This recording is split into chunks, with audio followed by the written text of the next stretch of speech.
যানজটে নাকাল নিলামবাজারবাসী, নেপথ্যে অবৈধ জবরদখল, উদাসীন সার্কেল অফিসার।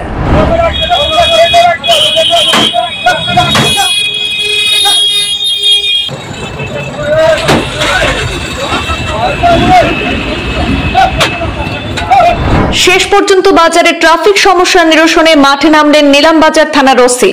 ফুটপাত দখল এবং অবৈধ গাড়ি পার্কিং এর কারণে নিলামবাজারে জনভোগান্তি দীর্ঘদিনের।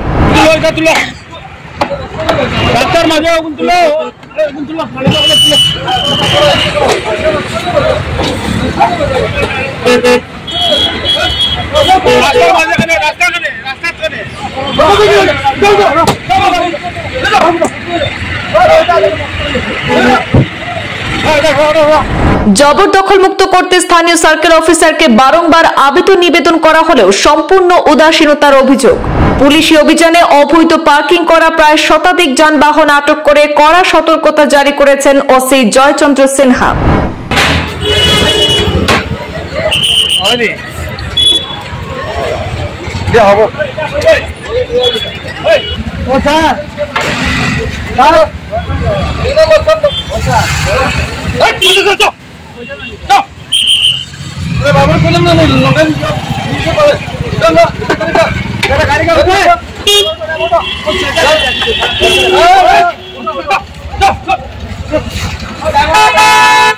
আসাম ত্রিপুরা জাতীয় সড়কের বুক চিরেই রয়েছে করিমগঞ্জ জেলা তথা বর্তমান শ্রীভূমি জেলার অন্যতম ব্যস্ত বাজার নিলামবাজার।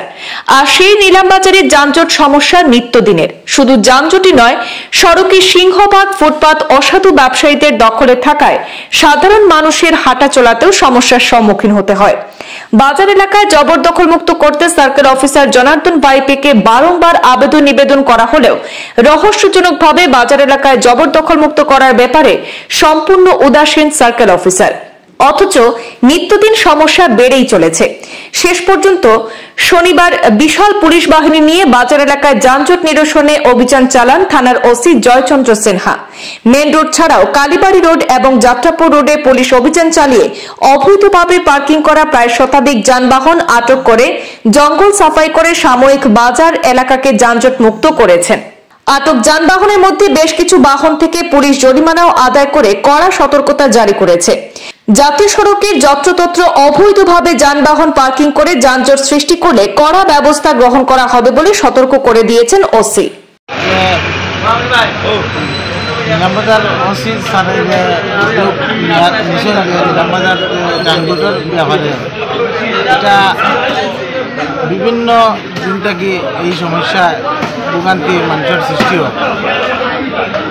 আজকে যে উদ্যোগটা নিয়েছেন, আজকে নিলামবাজার থানার ওসি স্যারকে সাধুবাদ জানায়।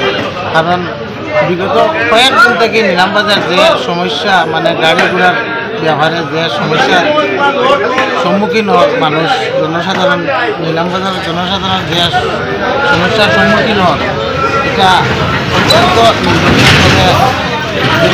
দেরি হইলেও যে নিলামবাজার থানার ওসি স্যারের যে স্টেপ নিয়েছেন, স্টেপের জন্য সাধুবাদ জানাই।